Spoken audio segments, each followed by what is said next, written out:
Hi there, and welcome back to Paws and Pawsitivity. I'm Jamie Watkinson-Harvey, your certified dog trainer, behaviour consultant, and host of this podcast. Whether you're lounging in the garden with an iced drink or keeping cool inside with your pup by your side, I'm so glad that you're here. Because today, we're going to be talking about hot weather and keeping our dogs safe and happy when the temperatures start to climb. This is one of those episodes I think every dog owner should hear, not just because it's full of practical tips, but because the stakes are genuinely high. The truth is, no dog has ever died from missing a walk, but sadly, far too many have died because of heat stroke, overexertion, and being left in hot cars. And I know, it's hard to break out of routine. As dog people, we thrive on consistency. Morning walk, breakfast, lunchtime sniff about, evening stroll. It gives structure to the day, and our dogs usually love it. But when the sun is blazing and the pavement is scorching, we've got to rethink about what's safe and what is not. So let's start by being really clear.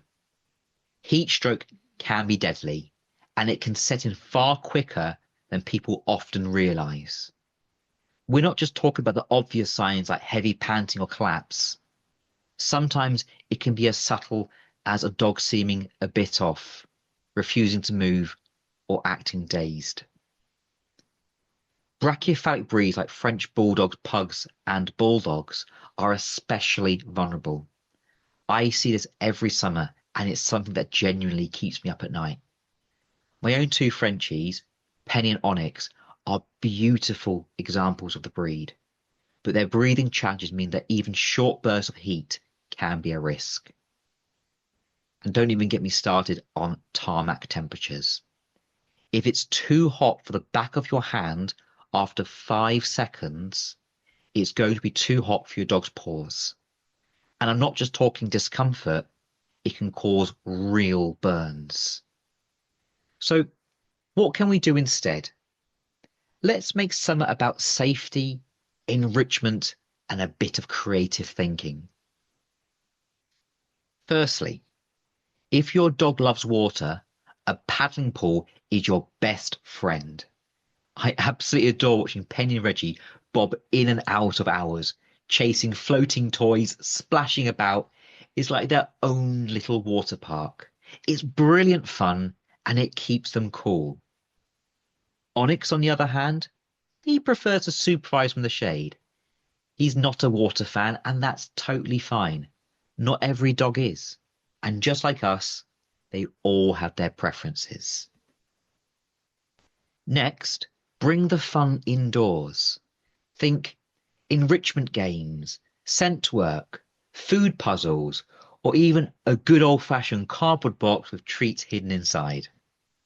These kinds of activities not only keep your dog mentally stimulated, but they're also low energy, which is perfect when it's just too warm to move much. Training can also be an excellent way to connect without needing a big walk. Practice a few tricks or reinforce some loose lead walking in the garden or a shaded spot. Short, sweet, and fun. And especially if you're doing a bit of clicker training too. Honestly, just a couple of 5-minute training sessions throughout the day are often more valuable than a walk anyway. And remember, rest is a good thing. Dogs are experts at conserving energy when needed. So if your pup's lounging around looking like a sleepy slug, don't feel guilty. They are doing exactly what they need to do. Now, I do hear this one a lot, that my dog has got so much energy, they have to walk or they'll go stir crazy. But here's the thing. When we provide the right kind of enrichment and bonding time, dogs don't always need a big walk to feel fulfilled. In fact, over-exercising a dog in hot weather can cause more harm than good. Think of it this way. Would you rather skip a walk or risk your dog's life? I know that's blunt, but it's the truth. I'd rather my dog be a bit bored than be in danger. But if you really must go out, go early or late. And I mean early, before the sun's heating up the pavements, and take it slow. Stay in shaded areas, bring water, and watch your dog like a hawk. A small sideline onto what to do if we see a dog in a hot car.